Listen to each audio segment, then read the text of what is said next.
Enlifement. I'm Doc Honeycutt, for those that don't know me. I want to thank you for joining us today. On my show, I have an awesome guest, and when I say awesome, I mean awesome. And, you know, I thought I did a lot, but this dude wears a lot of hats as well. But I'm going to let him tell you everything because I don't want to mess it up. His name is Mr. Jon Wertz. Some people know him, a.k.a. John Boy from VH1 TV personality, and he's also an artist, a rapper. Yeah, is that's that right. considered? Yeah. Okay. So, for those that don't know you, the world, tell them a little bit about who Jon Boy is. Okay, so I am an artist who started out about 10 years ago, and I ended up on VH1's The White Rapper Show, and that's what kind of gave me a big boost to my career, and I ended up touring and whatnot. And that's how I found Charlotte. Charlotte has a huge festival basically called CIAA every year, and it brings in a lot of artists. And I remember coming down here and thinking, wow, this is a really cool city. You know, I'd seen them all. So I kind of stayed down here, and the industry and the economy started to kind of change hands and do some different things around 2011, so I decided to get into real estate. And so I've been doing real estate and been doing that for years. And now it seems like the economy's doing great again. I want to get back into music. So I just released a single last month on 420 called Wavin', which is doing really well. It's available everywhere for streaming or buying, whatever people prefer nowadays. And I also have another song called Be Strong that's going to be coming out June 21st.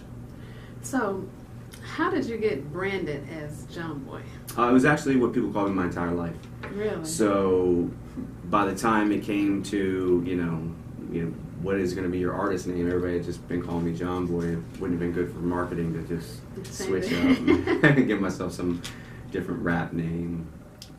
So I want to ask you to forgive me because I didn't Sure. even welcome you to my platform. That's all right. No right worries. here in the studios of Enlifement. So I'm so glad that you decided to take time out of your busy schedule and come see about Absolutely. me. Absolutely.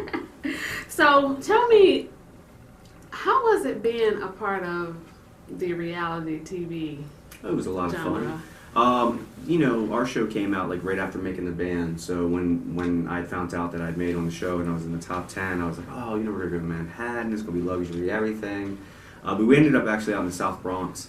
And we didn't have a bunch of luxuries or whatnot, but it was really cool just being around, even though everybody was very different, it was cool being around like-minded people who had same aspirations and dreams and whatnot, so that was really nice. You kind of started this platform for the reality TV, right? I was a part of the original, when VH1 really started doing reality shows, right, I was a part of that. That is so freaking awesome. So, what are your influences for music? Like, do you have anybody that, you kind of look up to? Well, the greats are always the greats. It's the same way as, rap isn't the only music I listen to, so, I might study Mendelssohn or Beethoven. And then if I'm going to study rap music, I might study, the greats like Biggie, Pac, M. But I also stay influenced by some of the younger generation. Not that I'm trying to mimic their sounds or anything, but I think that all forms of music can inspire you and impact you. And so what I just try and focus on is just being genuine and just making what I feel is music I think is awesome. And whatever people agree or disagree, it is what it is. So now, me, doing all the things that I do, it's like my mind constantly Sure. goes and goes. Is it how it is for you, in the music? Like, you'll think of, like, maybe a sentence, and then you're like, I'm going to make that out of a song. No, generally speaking, if I'm going to make a song, I need the beat first. I feel like the emotion, there's so much tied to the instrumental, and so the beat kind of speaks to me. And, or if I'm looking for a particular type of song, I have to find a beat that matches that emotion. And then I can write a track in about an hour and a half. So let's talk about the beat, Sure. hearing the beat actually in your head. Sure. Well, on my last album, I made probably about half the beats, but I'm just not particularly interested in that anymore. So I've just been outsourcing to producers. But I'll listen to 100 beats before I find the right one. Okay, so you kind of It's kind of like digging for diamonds, and gold. It just sometimes it takes a while to sift the right one. But out. pretty much what area you want to go Absolutely, in. absolutely. There's going to be a theme, or there's going to be an emotion, or a story that I'm trying to capture, and so I have to find something that matches. That has to be a good match. So how do you come up with your lyrics? As soon as I get the beat, they just come to me. So you do like freestyle? No, not necessarily freestyle.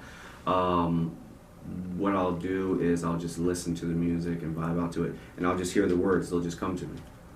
That's a gift. I mean, that just don't happen just sitting at the table. You know what I'm saying? So you talked about your dad. Well, your mom. She had a home. Was it your mother that had the? My mother was a victim of domestic violence in her first marriage, and then her first husband passed away when she was kind of young.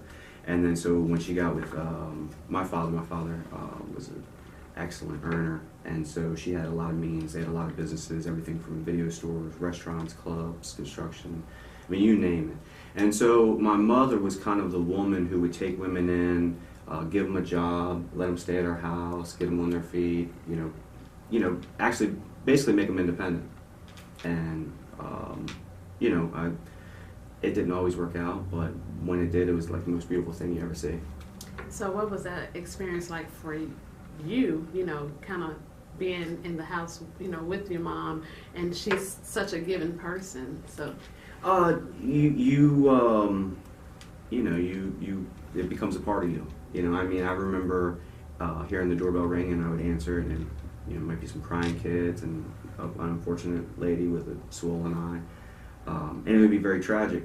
And so I've learned to not only be compassionate, but to be able to empathize because I understand. So do you write about some of those experiences? I do. As a matter of fact, my new song called Be Strong, coming out on June 21st, is actually about a woman named Jade who goes from homelessness on her journey to having her own home, because home ownership is probably like one of the most empowering things you can do.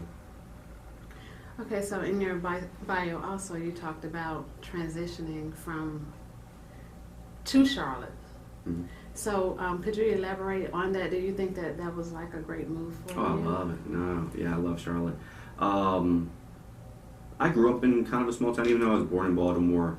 When I was about 6 or 7, we moved to Virginia, into a rural area. My father's main business was like construction and building and development, and so he developed some neighborhoods and did some building down there.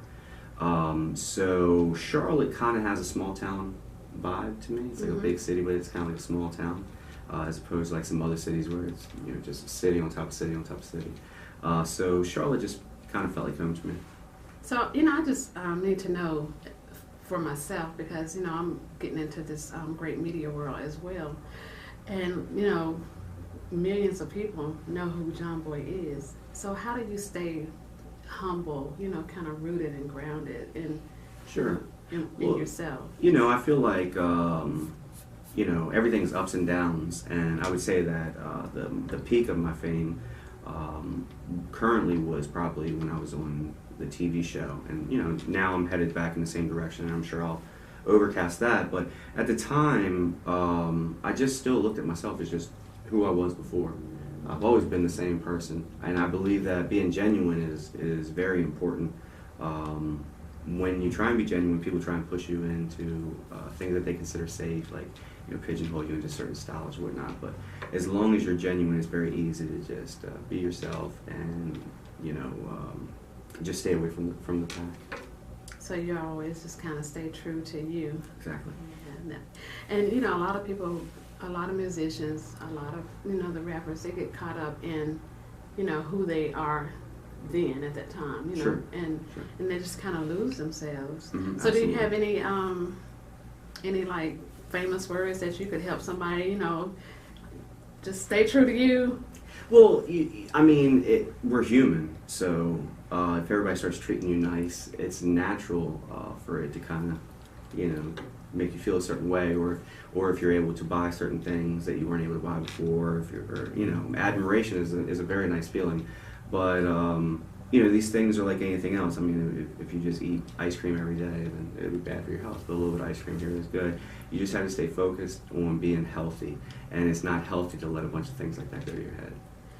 So have you had somebody that, because we don't even know how much of an impact we have on people, True. being in the media. True. Have you had somebody to come up and be like, you changed my life? I have. In all walks of life. It's a great feeling. I've always wanted to be, like I said, I've always wanted to inspire, I've always wanted to impact, and I've always wanted to do that just by being myself. And I think by doing that, I tell a lot more stories, and I show a lot more sides that other people are uncomfortable with. And so more people can relate to those things than the same old repetitious music or message that we always hear. So who do you seem like receive your messages most? Like, 20-year-olds, 30-year-olds? I don't know. I'd have to look at my analytics, but you'd probably want to something there. It's probably young men for some reason. They really listen to my message. Really? Mm-hmm. So do you feel like music or writing is like a great healing property, as far as like mentally? Yeah, no. One of my favorite things about making music is the ability to express myself. We're not always able to do that. Not everybody's articulate and can express himself in a proper fashion. And so I feel like when I'm making music, I'm able to get something out of me. So you're writing. Sure. And, you're writing from your heart. Sure. So do you look back and be like, erase, maybe I better not say that, or you just feel like you can express everything you feel? Because, we have to be careful what we say a lot of times now, because people take it in a whole nother light. Sure. To an extent. I'm going to say what I want to say. Not everybody has to listen. It's not like the music I make. The music that I make has to be heard by every single person. So if people don't like what I say, then they can turn to a different station. Yeah, I know a lot of times on social media, somebody may have a comment or something, and sometimes I have already sent them I don't send it, but I've already typed out a reply, and then I'll be like, and I'll go back, and I was like, well, maybe I better not say that, Sure. Because, like I said, once again, you may mean it one way, but how somebody interprets it, they may interpret it. Well, I'm a man of action, so I don't really do a whole lot of talking other than interviews and whatnot with my clients. But generally speaking, I'm a quiet person. I express myself through music and through the things that I do. A lot of people think that the only way they can express themselves is through words, and even though I'm a rapper, I feel like sometimes words can be overrated. Do you dream about your songs? You wake up in the middle of the night, I gotta write that down. No, I dream of what's next. I always have. I've always been that way ever since I was a little boy. My mother, she taught me about manifestation and how you can, if you put it out there and you work hard, you can achieve anything. So I'm always dreaming of what's next. And see, with myself, I never grew up saying I want to be a doctor. Sure. Or I never grew up saying I want to be on TV. These things that I have evolved into, it was just where destiny took me, and I was not scared to take that step and move forward with it. Sure. So how about yourself? Did you grow up saying, I want to be a rapper? No, but I knew I wanted to be successful. I wanted to have admiration. I wanted to have an impact on people. I wanted to go down in history books if possible. I thought about these things as a young boy. That's just how I was raised. And I was around a family full of entrepreneurs, and you either work for family or you had your own business. And so you had that that's hustle why I've always had it, so I always did very well. So how about in school? Were you one of the ones that kind of, stuck out because you was always somewhere trying to entertain or Not really. make yourself be known? No, actually school was kind of hard for me, to tell you the truth. My father passed away when I was like 13, so school was just kind of a difficult period for me. I didn't really keep up with my grades after that. I was just more focused on other things, and one of them was actually rap music. I wasn't thinking about like, oh, I'm gonna make it as a rap or anything, but I just at that time it was a great way to find an ability to express myself because I can't sing that well, so rapping was like perfect. So what do you think that you had that the others didn't have that didn't make it on the show? Just unbelievable faith. I knew for a fact I was gonna do. I know these things. Yeah, I know these things. I know what I'm going to achieve. I have a rule where I tell people what I say I'll tell people what I've done. I'm not telling people what I do or what I'm doing because, I know they're going to come true, and I just don't want to sound like a crazy person. I used to tell my mom all the time. I said, "Mom, you're going to see me on TV one day," and she actually seen me on the TV I used to point to. So. I was getting ready to ask you about your mom again. I was going to say, well, what did she say about you being a rapper? She supported me in everything I ever did. That's how my mom is. My mother.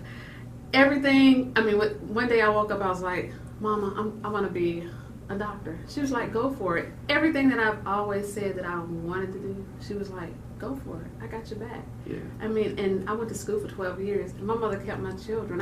I was a young mom. So she kept my children so I could go to school. That's very nice. Like they were hers. Yeah, it's very nice. Very, very, very nice, yes. My mother, she's not so concerned about success as much as she just wants me to be happy and safe. That's a mom.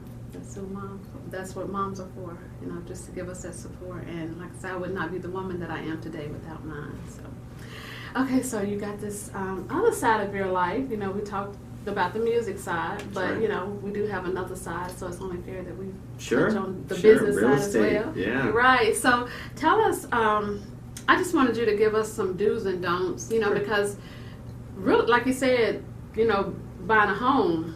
Oh, that is like it's very empowering, and it's probably the most expensive transaction you'll ever right. do. And it's kind of a you want to think about this for like a lifetime thing. You want to be in something, well, not a lifetime thing, but if you're making this transition, it'll affect you for the rest of your life. Right. Even if you just sell it after 2 years, however much you made or however much you lost will still affect you down the road. Thank you. See, so tell us a little bit about like making a purchase. Sure. Okay. So if you're a buyer, I would say probably the most important thing is realizing that North Carolina, and I'm sure South Carolina is similar, is a caveat emptor state, and there's a lot of other states like that. And the reason they leave it in Latin is because they don't want you to know it means buyer beware. So whatever you do as a buyer, you're pretty much stuck with, because it's supposed to be, buyer beware. Mm-hmm. So I always recommend everyone always use a licensed realtor. Most of the time, I would say 99% of the time, if you're a buyer, your realtor is not going to charge you a penny because they get it from the listing side. So when someone's selling their home, they have to pay their realtor a certain percentage, and then half of that is commission for the buying side. So it costs you literally nothing to work with a professional. So I would say that that's probably the most important thing for buyers, is to make sure that they hire a licensed professional realtor. So is there any way that you can find out whether these people are, Sure. their accreditations are absolutely. All you have to do is go to the North Carolina Real Estate Commission. You can just Google that, and then you can run their name and see their accreditation. So tell us some of the do's, for buying a home. Some things that we should, the do's and the don'ts. Sure. Okay. I would say one do when you're buying a home is to understand that this is a financial purchase, and that you have to have some financial insight into it, and you should be looking for appreciation. You should be looking to be in neighborhoods that you feel like it's going to bring a lot of value in the long run. And I would say for don'ts, don't maximize, and this comes from a realtor, but I just care about my clients. Don't go out and buy like the top end of whatever you can afford, because life is not about your house. Life is about life and being happy. Exactly. Get yourself something that's beautiful. If you come see me, I don't care what you're working with. I will find you a beautiful home, and then save plenty of money so you can take trips, enjoy your life, and all that. So don't unload the clip. Just because your credit says you can get a $300,000 house, that's what he's saying. That does not mean that you have to get a $300,000 house. That's right. You can find a beautiful home for $200,000, and you can go take 4 trips a year and see the world. So give us some red flags that we should look for, when purchasing. Sure. Always get an inspection done. That's key to finding out, all the worst possible things that can happen.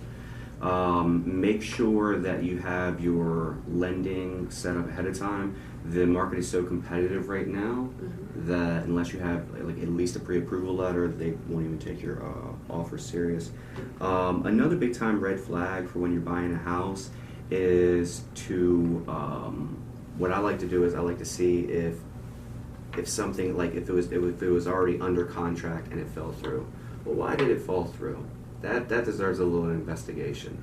Was it because of their finances, or was it because of something that they found in the inspection? So how long does the process usually take? Sure, I would say from the time that you actually find the home and go under contract, it usually takes around 30 to 45 days. Sometimes it might take 60. My lender can get it done in 14. Sometimes 14 days is a little bit too much of a rush to get all the inspections done, but generally speaking, most of them are around 45 days. So, do you have, let's talk about some of the programs. I know they have like many different programs that you can. Sure, so they have like the North Carolina Down Payment Assistance Program, which you would have to speak to a lender. I have a great lender. His name is Ed Mayer at Atlantic Bay. Anybody can reach out to him. He's the best lender in the business. And I also specialize in lease with rights to purchase programs. And basically what they are is I have a group of investors who, let's say that your credit isn't quite what you need it to be to purchase a home. I have a group of investors that'll purchase the home for you that you're interested in buying and then rent it to you until you're ready. Oh, really? Lease with rights to purchase. So, how about money's down? What, does it depend on what program you get? So it's possible to actually get a house with no money down, basically. You would have to write the closing costs kind of into maybe some seller concessions. But if you're dealing with like a VA loan or FHA loan where you're already only required to put down like such a small amount, then it's easy to find ways to, come in no money down. Now you'll still need money. You'll always need money for your due diligence, which is usually between $200 and $500. And you'll also need money for earnest money, which is around maybe $500 to $1,000. And then you'll need money for an inspection. So as long as you have about $2,000 and a decent credit score and 2 years worth of income, I can get you into a house.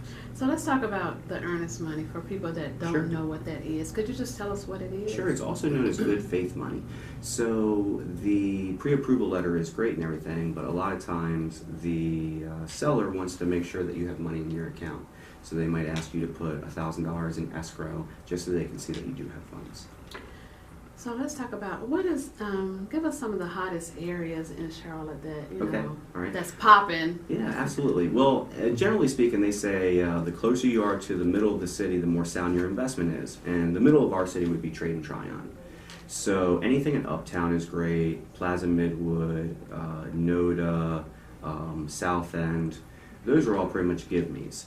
Ballantyne is also another area that's exploding, but believe it or not, University area has the most appreciation out of any other area in the Charlotte market because of the light rail that just opened. Oh, really? So that area now, when I go out there, I don't even recognize it because I used to work out in that area and it was woods, that was it, and now it's like this. It's booming. City. Yeah, it's so booming. It's popping out there. So if someone was looking for appreciation, I would probably recommend that they go to University area. Okay, so let's tell them what depreciation is. So appreciation is... You said appreciation. Appreciation, yes ma'am. Appreciation is a rate that they use. So let's say that, I think right now they have like a 20% appreciation. So if you bought a house for $200,000 this year, next year it'd be worth $240,000. Oh, really? Yeah. Housing prices are going through the roof. So let's talk.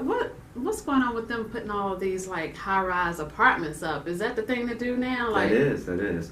You've had a lot of investors that actually purchased up a lot of this stuff back during the Great Recession and kind of sat on it. They see Charlotte as a young professional market.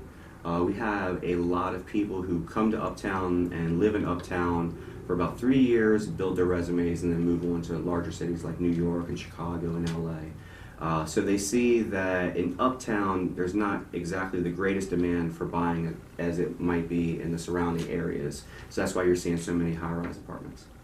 So now, is that something that your dad is into? You say he has a construction. Yeah, business. he build was a homes? builder, but he was just a home builder. He never built, like high rises. Wow. And so, what was your influence for going back to be a real estate agent? Well, growing up around building houses and everything, I had that housing background, and honestly, I didn't want to go back to building houses, especially after music. And I felt like real estate was very similar to music because both of them are 100% commission jobs, and both of them you have to be very business oriented. And, it takes a lot of drive and ambition because there's nobody that's going to get mad at you if you don't show up. So did you kind of like, when you started real estate, did you totally hibernate from music? Or, you just kind of showed your face every now and then? I did. I think I did. I think I was just ready for something else. I had done music for a while, and like I said, the economy and the industry had changed so many hands. It was just kind of a weird time, so I was just ready to just take like a little break and just kind of move away from it. I was still making a little bit of music, but doing music professionally versus doing it just as a hobby is two completely different things.